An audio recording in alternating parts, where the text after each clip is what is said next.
Good morning. I'm delighted to be here today for these conversations as a part of the 5th anniversary of the partnership between ProFuturo and World Vision. Today we're going to discuss a fundamental topic when it comes to talking about education, the challenges and opportunities of teacher and non-teaching staff training.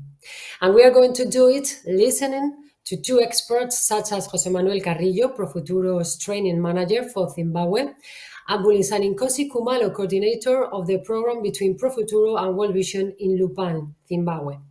First, thank you for being here today and sharing with all of us your knowledge and your experience. Let's start with this fundamental issue in providing quality education for students. Hi, Bali. What is the current educational context in Zimbabwe? How does the country compare with other African countries in terms of education? Okay. Good morning. Thank you, Olga, for the question. Education system in Zimbabwe, I can say that it is on a recovery stage after being affected by COVID-19 for the past 2 years or so. And prior to that, the country was already undergoing some challenges, some economic challenges that have been there that was affecting the education system. But COVID-19 came and added to the strain that was already there. But with the onset of 2022, we have seen the schools opening and children starting to attend lessons on a normal basis. Maybe just to give you a brief background of how the education system works in Zimbabwe. Education system in Zimbabwe consists of 9 years of primary education and 6 years of secondary education. Thereafter, the learners are expected to go on to tertiary education, either college or university. So that is where we are. So in terms of our context right now, on the ground, people are trying to catch up with the lost time that was lost due to the COVID-19 pandemic. So there's so much that is happening in terms of trying to ensure that the students catch up to what they should have learned by now. As well as I would like to also put it into record that we were at a transitionary stage where we were adopting a new curriculum, moving on to an old curriculum to a new curriculum that is competence-based.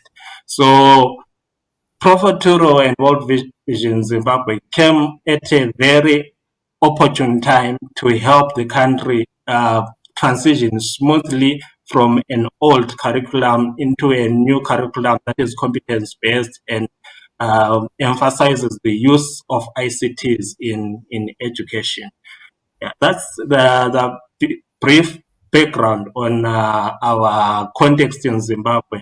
In other countries, our sister countries around, the situation has been better. They've been affected by COVID-19, but Zimbabwe, there's COVID-19 and the existing underlying challenges such as economic failure that from time to time undermine the work that is done by our teachers. Most of them, they'll be feeling frustrated because of the remuneration issues.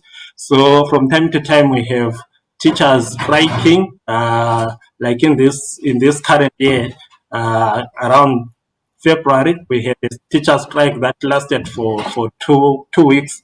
As teachers were trying to voice out their frustration on poor remuneration and poor service conditions. So in a short or a nutshell, that is the context that we have here in Zimbabwe. Thank you. Back to you, Olga. Thank you. José Manuel, can you tell us information about the ProFuturo program in the country? Yes, in Zimbabwe, we started to implement our program in August 2018. Myself, I traveled to the country. I worked with Buli. We know each other since a long time. And we made a pilot of 20 schools in Lupane. And why did we choose Lupane? Lupane is a very rural area. As my colleague Marian says, all the schools are deep in the bush. So when you go to the schools, you can see elephants, lions, giraffes, monkeys. So really we are in the middle of nowhere, close to a national park, to Wange National Park. So it's a very remote area, and these schools needed our help in terms of improving the education in the primary school. So what we did at the beginning, we had these 20 schools in the pilot program, and then we expanded, we upscaled up to 222 schools, if I'm right. And what we did with these schools, with Lupane at the beginning, was and for the rest of the schools as well, was to send some kind of equipment. We sent laptops, tablets, routers, projectors, and cables and everything in order to create a digital classroom. We also trained our coaches, Buli and the rest of the team. We have 30 coaches in working with us in World Vision Zimbabwe right now. And we trained teachers. Because if you send technology, but they don't know how to use this technology, they don't know how to introduce digital tools in the classroom, it doesn't make sense. So the idea is also to train teachers. So we train some teachers, what we call the teacher leaders, the ones that are motivated, the ones that need or that know already some kind of how to use technology, how to use. Probably they have smartphones. We have to say that most of teachers, or many of the teachers that we have found in the trainings, they don't even know how to use a mobile phone. So it's also a challenge, but they are motivated, they are committed. Then we train them. We also provide some kind of technical and pedagogical support to the coaches. We are always in contact with them on a daily basis in order to help them when they have a technical challenge or when they don't know how to use these kind of tools in a more innovative way. And we also provide a monitoring and evaluation system. The laptops that we send, this is like the laptops and the equipment that we send to the schools. They are part of what we call the comprehensive ProFuturo model. And those laptops that teachers are using in order to create classes and to create resources, digital resources, our coaches, they have to connect them to the internet from time to time. And then we receive information. That information is the one that we analyze with our ProFuturo analytics system. And we can see the progress of the schools, if teachers are creating classes, if children are doing activities. And also we can help our coaches in order to, if we see that in one school they are not using the equipment because probably they are not that motivated, then probably we need to do something else in order to motivate and to commit the teachers, the head teachers and the whole school community. So mainly this is what we have done in Zimbabwe with World Vision.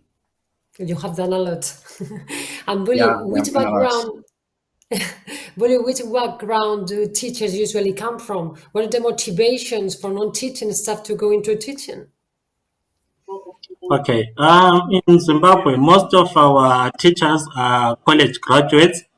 One is admitted to a college after passing 9 years of primary education, as I indicated, and 6 years of secondary education.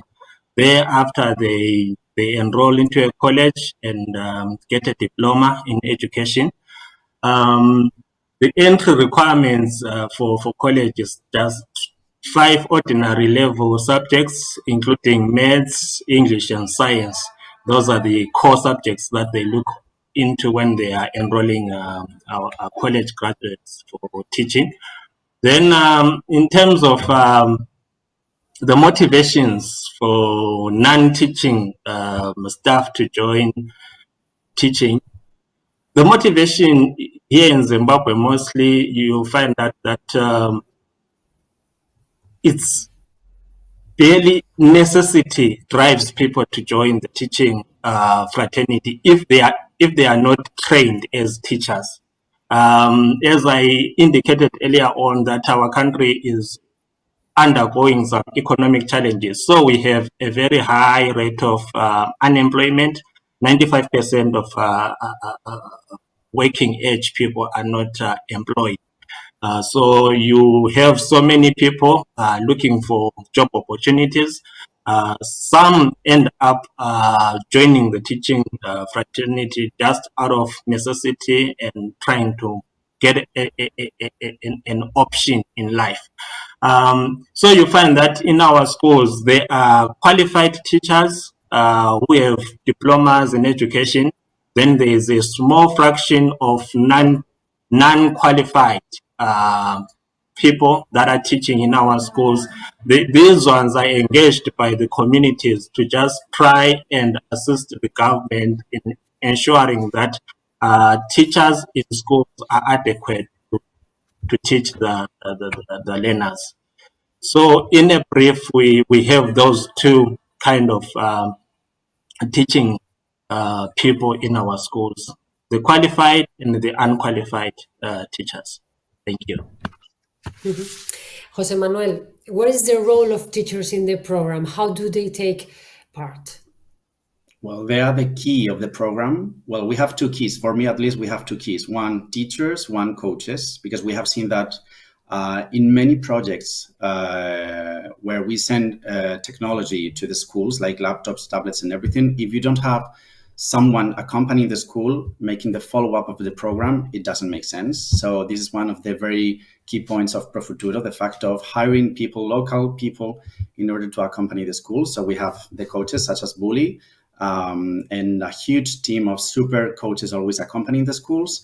And of course, the teachers, because finally they are the ones using the technology in the classroom with children, and they are the ones that will have an impact on children.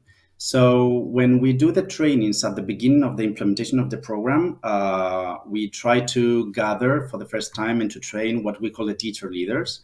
We always try to find, as I said before, those teachers that are more engaged or more motivated, and if they can have also some kind of knowledge on ICT, that's great. And they will be the ones spreading the ProFuturo disease in the school. So the idea is that they will be the ones sharing their experience with the rest of the teachers in the schools.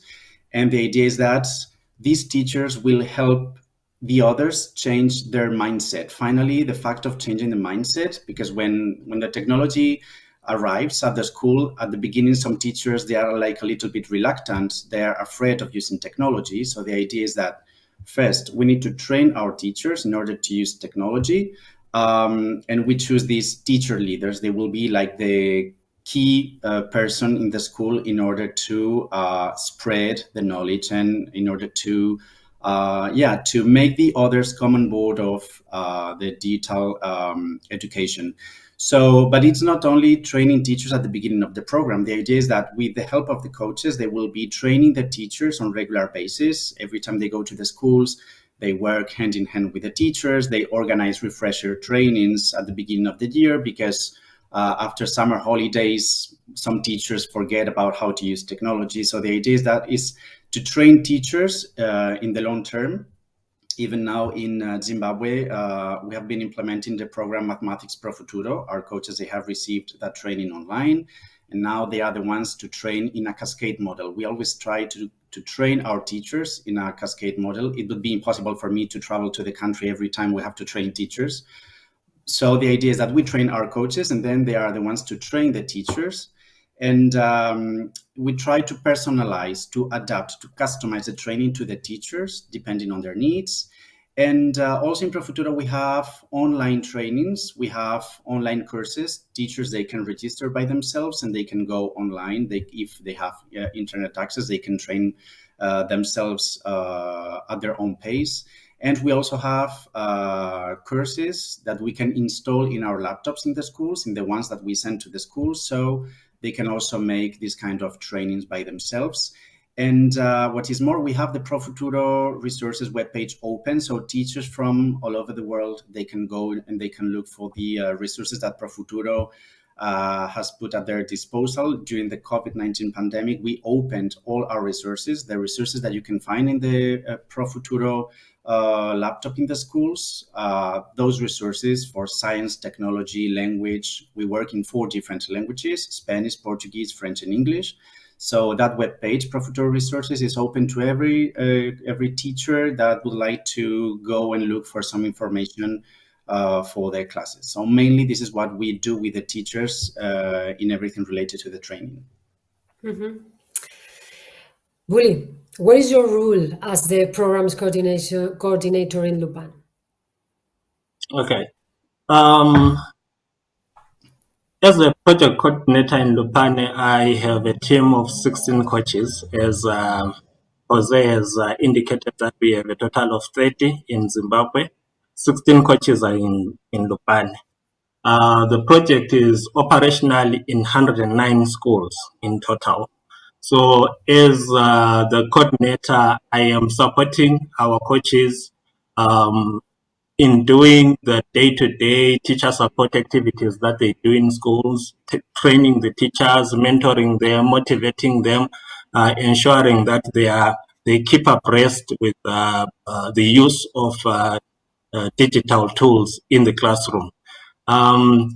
The other role that I play as a coordinator in the district is to also liaise with the local partners, ensuring that we are not the only ones working this journey with the schools, but every partner that has the potential to assist to make sure that this project is sustainable is involved and well knowledgeable about the project. So from time to time, we engage our stakeholders, the local stakeholders, chief amongst whom is the Minister of Education.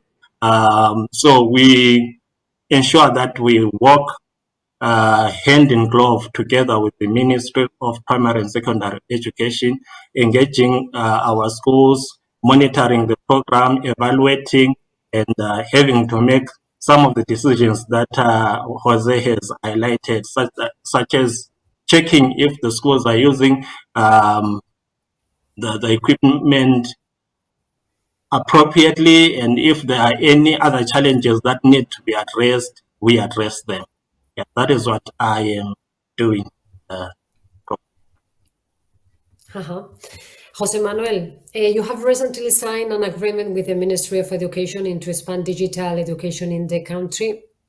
What are the goals of this collaboration and why is it important?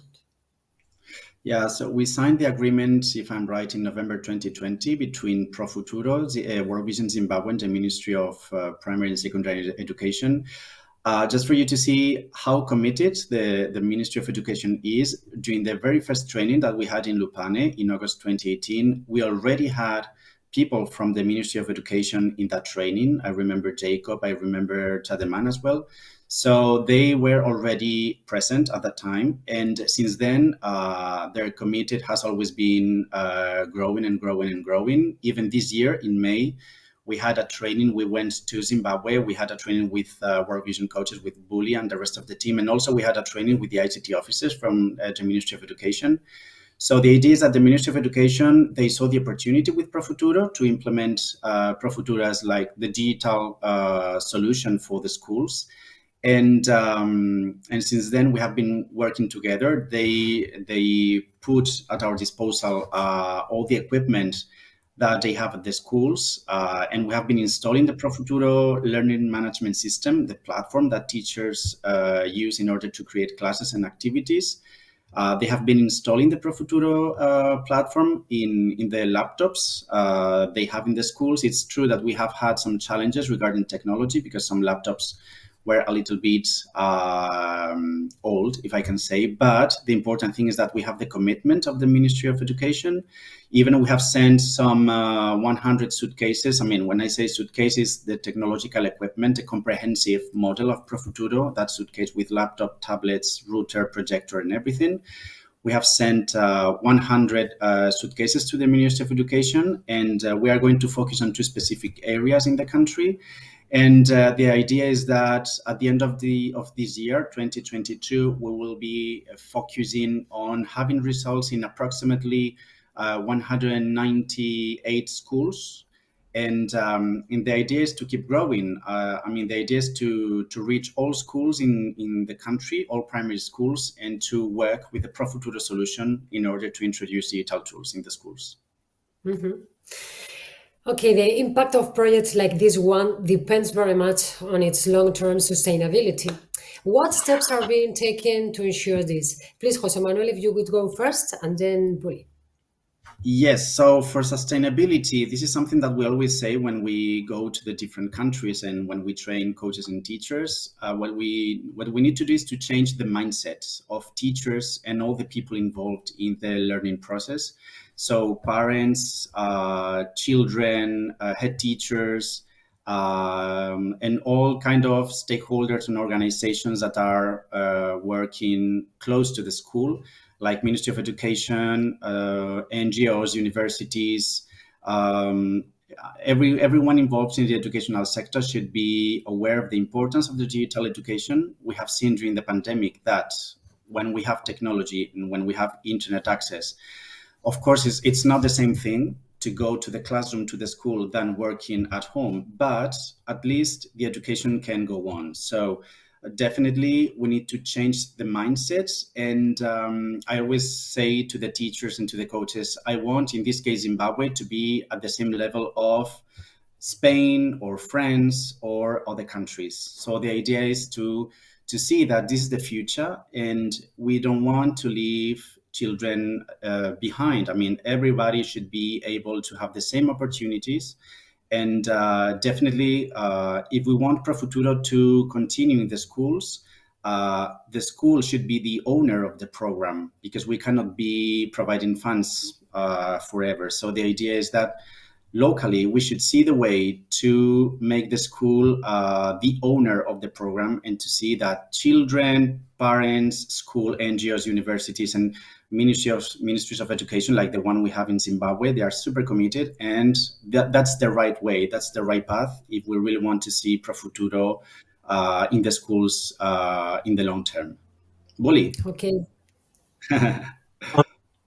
Thank you, Jose. I think for us, as well as World Vision, we share the same convictions with ProFuturo. We want to see this program helping generations and generations of our learners coming through the school system in the remote areas that we are operating in. But the key to that is to ensure that we build ownership of the program from the community level itself. The communities that surround the schools, that feed the schools with the learners, they have to be involved and on the program 100%. So we are having community engagements around the schools to ensure that the school, we have what is called school development committees in Zimbabwe. We're ensuring that those school development committees, they steer the program forward. They have to ensure that there are reserve funds to use if there is a need to replace some of the gadgets. Maybe a testimony to that, some of our schools have managed to replenish some tablets on their own. So we are working to ensure that our communities are very involved in the program and they know what is going on in the school pertaining to ProFuturo program. Secondly, we have also roped in the all school associations, all students associations, all students associations. So we have learners who are grown up, who have left the school system, some are abroad, some are still within Zimbabwe, working together in groups, ensuring that their young brothers and sisters that are still in the school system, they get the support that they need in terms of digital education. These are the people that were instrumental in buying solar charging equipment for some of the schools, and they have committed to continue supporting the schools even post World Vision presence in their schools. Then the other thing that we are doing as a district is also to ensure that we rope in local technicians, people that will be able to do repairs and maintenance to our equipment when World Vision and ProFuturo are no longer there, maybe to fund financially and replace the damaged tablets. So we last year we had a training of about 25 local technicians. These local technicians were derived from the communities themselves. They are people who have knowledge of repairing tablets, cell phones, and computers. So we had an agreement with them, and they committed to help their schools at a minimal fee if there is any fee to be forked out by the school. So that's one other sustainability effort that we have endeavored to achieve. Then lastly, we are working hand in gloves with the Ministry of Education. We are ensuring that as we are implementing the project, we want to inculcate the mentality or the mind that this project belongs to the community and to the Ministry of Education itself.